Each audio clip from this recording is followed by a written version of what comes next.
Horror कहानियां थी। कौन थी वो?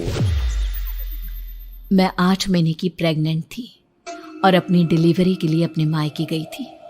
माँ ने मुझे फोन पर बताया, घर के पीछे की तरफ जो खाली जमीन थी ना, वहां पर एक नया कमरा बनवा लिया है। इतने सालों के बाद जैसे ही अपने घर में कदम रखा, कुछ अलग सा लगा।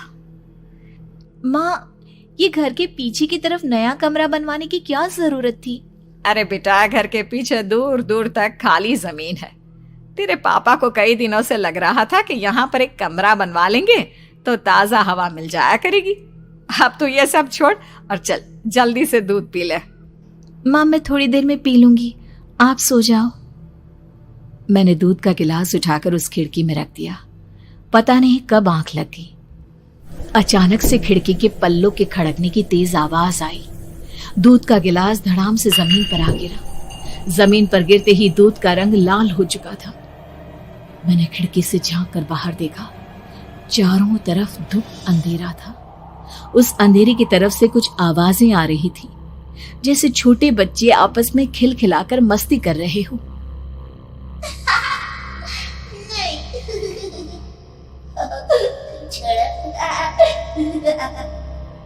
इतनी रात को इतने घनघोर अंधेरे में बच्चों की आवाज कैसे आ रही है?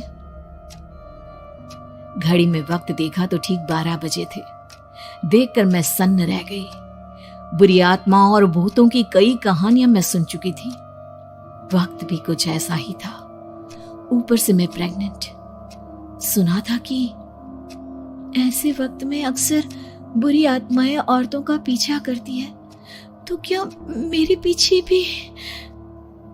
पसीने से तरबतर बड़ी मुश्किल से, जैसे कांपते हाथों से मैंने उस खिड़की को बंद किया।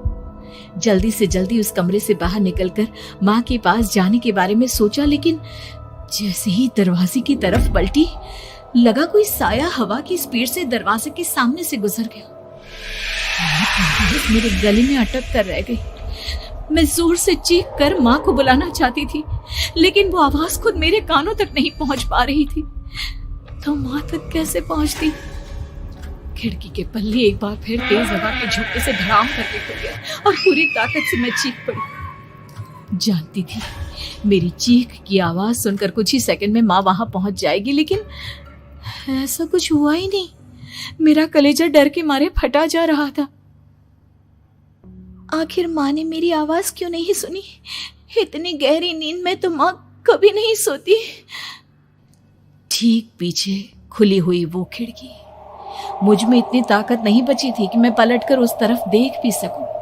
हवा का एक सनसनाता हुआ झोंका उसी वक्त मेरे कानों से आकर टकराया। लगा जैसे किसी ने दबी हुई आवाज में धीरे से मुझसे कहा, चली जाओ यहाँ से। मैंने दोनों हाथ अपने कानों पर रख लिए और एक बार फिर ताकत लगाकर जोर से चीखने की कोशिश की।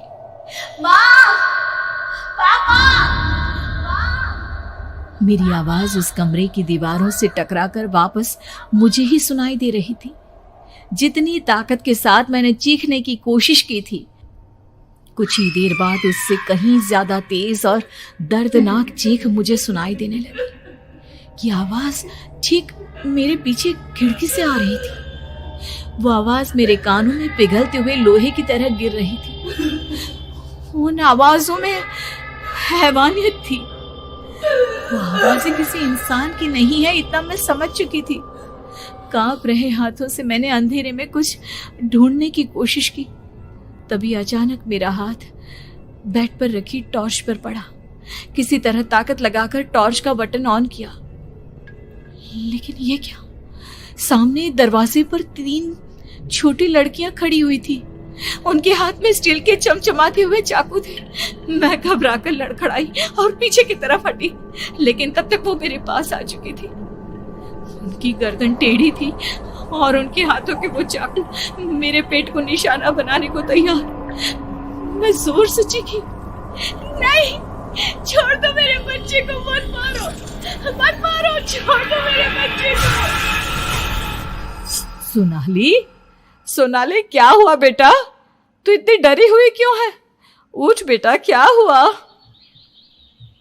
हड़बड़ाकर मैंने अपनी आंखें खोली। देखा तो दिन निकल आया था। माँ मुझे जगा रही थी। मेरा चेहरा पूरा पसीने से लथपथ था। क्या हुआ बेटा, तुमने कोई बुरा सपना देखा क्या? मैं अभी तक अपने पूरे होश में नहीं थी। वो मेरे बच्चे को मार देगी माँ। वो लड़की मेरे बच्चे को। मैंने घबराकर अपने पेट को छुआ। सब कुछ ठीक था। और वो दूध